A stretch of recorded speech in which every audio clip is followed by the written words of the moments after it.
Good morning, good morning, good morning, everybody. Good morning, good morning, good morning, everybody. What's going on, everybody? Good morning, good morning. It's good to see you guys back here again. We are back at it again. Morning inspiration and prayer. I'm so excited to be with you guys every single day. This has been one of the greatest experiences of my life. I can't even front. This has been one of the greatest experiences of my life. You know why? Because when you're obedient to God, when you're obedient to his purpose, you know that there's something on the other side of that obedience. I have to share that again. There's something on the other side of obedience that you can't even explain. I'm getting goosebumps because the Lord is going to open some doors, some radical doors. I'm thinking about some doors he's going to open for me, and I don't even know what they are, but I'm just getting excited about radical doors that he's going to open for me. And I'm excited about the doors that he's going to open for you. You guys are about to shift to a whole new level. Thank you all for rocking out with us, for sitting here with me, for listening to these words of inspiration every single day, for sharing this. I want you guys to stop right now, stop what you're doing, and share this post. Don't go another second without sharing this post. And it's important that we share it because we want other people to be transformed. And don't just share with just anybody. You have to have someone in particular in mind who is ready to go to the next level, who's ready to receive this word that is being spoken over their lives. Don't just say, "Oh, just watch this." No, have someone in particular that you want to share this with, because this word, that these words and these tools that we're sharing, is so specific and it's so necessary for people who really need it in this season. So I hope that you all are sharing this right now with at least two people who need to see it. I thank you guys for jumping on here. And anytime that we get on, I want you to just click that notification button. You can click the notification button for every single time that we go live so you don't miss anything. But we've been live here every single morning. I believe this is our third week. We are already in the third week of doing this, and it's my joy to bring this to you. Yesterday I talked about staying focused.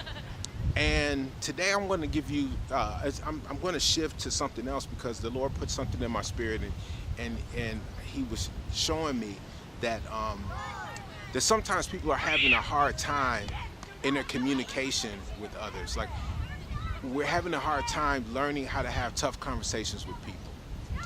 And I do believe that's one of my gifts. I believe that might sound interesting enough, but I don't really have a hard time having a hard conversation with people. And that's just something that I've learned over the years how to do.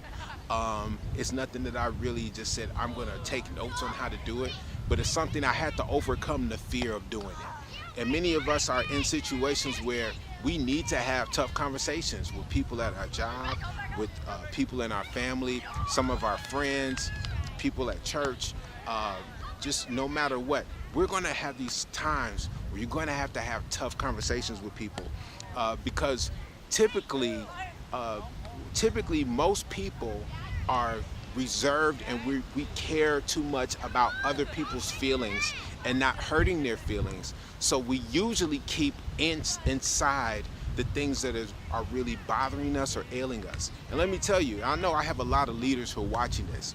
If you're a leader, this is definitely for you. If you don't ever see yourself as being a leader or moving up the ladder as a leader, you may want to turn this off. This may not be for you. But people who are in leadership roles, leadership positions, and that also includes moms, dads, husbands, wives, you're a leader.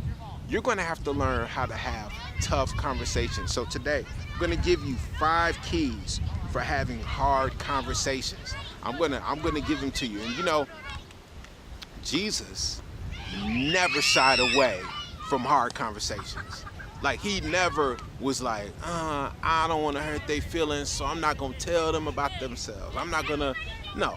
Jesus was never shying away from saying the hard thing. He was never gonna shy away from having the hard conversation. So here's the first key to having a hard conversation. You gotta lead with empathy. You have to lead with empathy. You have to lead from a place of, yes, which most people actually do, but most people kind of lead more with sympathy than empathy. So you're leading with sympathy when you're thinking about somebody's feel, how you're going to make them feel. But when you lead with empathy, you're going to have to actually put yourself in their shoes, right? To see, okay, what's going to be the best way to communicate. People who lead with empathy, they actually learn how to respond to a person a little bit better, because you can actually kind of reason a little bit more in your mind of how they're going to ingest what you're saying to them. And now you can start to take into account, okay, maybe I don't want to say it in this way, because if I were them, they're probably going to perceive it coming off as this. So always lead with empathy when you're having a tough conversation. Always lead from a place of, let me stand in their shoes a little bit before I actually go open my mouth to have a conversation with them. So lead with empathy. When you lead with empathy, you cannot really go wrong, right? You can't really go wrong. All right, so number 2, never have this conversation in a highly emotional state. I'm gonna say that again. Never have this conversation. When you're having a hard conversation, don't have it in a highly emotional state. So let's have a scenario here. You've got somebody who owes you money, right? They owe you money, a lot of money, or whatever a lot of money is to you. They owe you money, and you see them on social media. They just bought a new car, or they just bought some Jordans, or they just did something, and they owe you a significant amount of money.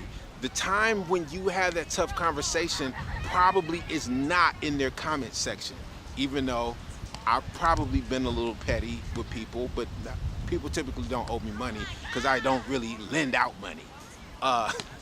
But the time wouldn't be to get on their comments and say, run me my $1,000 back.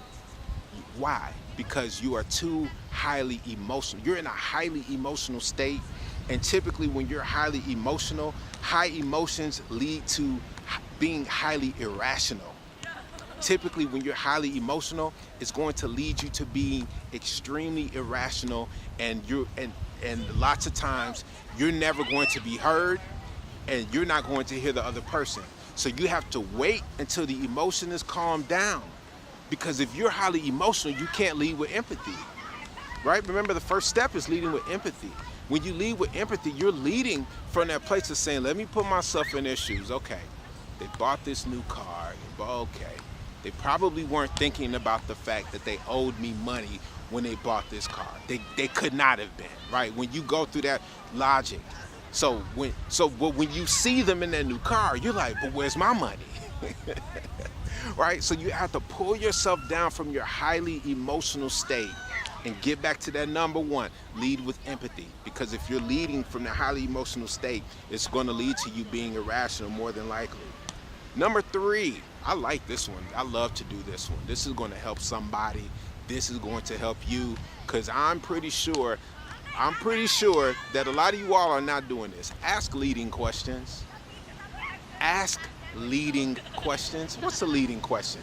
So when you have that conversation with someone, you don't start off by ripping the Band-Aid off, even though sometimes you do go straight to the thing. You start off by just asking, hey, so this car, like, yo, how, what was the process of you getting that car? Like, start asking them questions that's going to lead you into the answer that you need for the conversation. You're going to have to ask them questions that are direct, right? So leading questions are very direct questions. Don't ask questions that are roundabout. I'm a person that asks, anyone that knows me, I ask extremely direct questions, and people can sometimes get uncomfortable because the question is so direct. But direct questions are leading questions. Typically, direct questions are answers that are yes or no. They get directly to the facts. So when you can when you ask leading questions and it gets you to the facts and the heart of a scenario, now you can begin to process things accordingly. Don't ask questions that are left up to chance or more opinion. Don't ask opinionated leading questions. Well, how do you feel about if someone, don't ask someone their opinion. if you're trying to have a tough conversation, don't ask about their opinion. Try to get things out that are factual so you can get the facts out, so you can get to the heart of the matter. If the heart of the matter is you're owed money, you have to ask enough leading questions that's going to get back to the point of, yes, on January 15th, 2020, I loaned you $685 and you have not paid it back. You have to ask questions that lead up to that. Don't let that be the first question you ask. And I guarantee you, as you begin to ask these leading questions, that person will say, this is about this money I owe you, isn't it? Right? Oh man, you know what, bro? Let's figure it out. Sis, I'm sorry. I probably shouldn't have. You're right. It doesn't look right. It does not look right. All right, this is what I'm gonna do. So asking leading questions gets you direct answers. It gets you direct responses. I hope this is helping somebody on today. All right. Number 4, listen. Listen. Listen. You gotta listen. See, it's hard to listen in a highly emotional state. It's hard to listen when you don't ask questions, right? It's hard to listen when you don't lead with empathy. You have to listen. Listen. Here's why you listen. More than likely, in this conversation, this other person is going to have a perspective. And you want to hear and listen for their perspective, and then be able to communicate back to them what their perspective is, right? And as you're listening, you're hearing their perspective, you're communicating that back. So you can become clear in saying, this is what you're saying. I hear clearly what you're saying. I'm listening clearly to what you're saying. I hear it clearly, but now you want to throw it back to them with another clear question. Do you hear what I am saying? Do you understand me clear? So you don't talk back and forth over the person. One of the worst things that happens as we communicate with people is that the communication lines get crossed because we're not listening, right? We're not listening. It ends up being a debate where two people who want to be right, they don't want to hear the other person. A frustrating thing with me when I'm in conversations with people, and not necessarily having tough conversations, but if I'm having something that's a spirited conversation or a spirited debate, is that people are quick to be dismissive, right? But listeners don't allow people to be dismissive. A good listener would not allow for someone to be dismissive, because you're going to hear their point, you're going to spit it back to them, and then ask more leading questions so they can now say, well, I understand what you're saying. We may agree to disagree, but I hear you. I understand what you're saying. And as you become a better listener, it's going to force that other person to be a better listener. All right, number 5, you got to let clarity be the goal. You gotta let clarity be the goal. Not getting like what you want, not getting your everything that's on your mind, but clarity has to be the goal. What's clarity? Clarity is we come on one accord and everyone is heard and we come to a conclusion. So clarity is having the actual conclusion that is needed to resolve to move to the next level. We have to go into these hard conversations with clarity. Like, I want clarity in the end. I want to know where you stand. Like, even having hard conversations in relationships, you know, I'm grateful for the marriage that my wife and I have, and we have a very clear communication style with each other. But I understand that some marriages don't have that, and some marriages end and some marriages fail because there's no clarity in what's being said. There's no clear goal of being clear. One person wants to be right and the other person is wrong, but we have to come to a conclusion that we're clear about what we're trying to see. We have to come to the conclusion that, yes, I heard you, and yes, I know what I said hurt you, or you know, hey, when you said this to me, it bothered me, or hey, when you did this one thing, it kind of rubbed me the wrong way, and I need to know what you meant by that. I need to know, and I need you to know how I felt when you said that.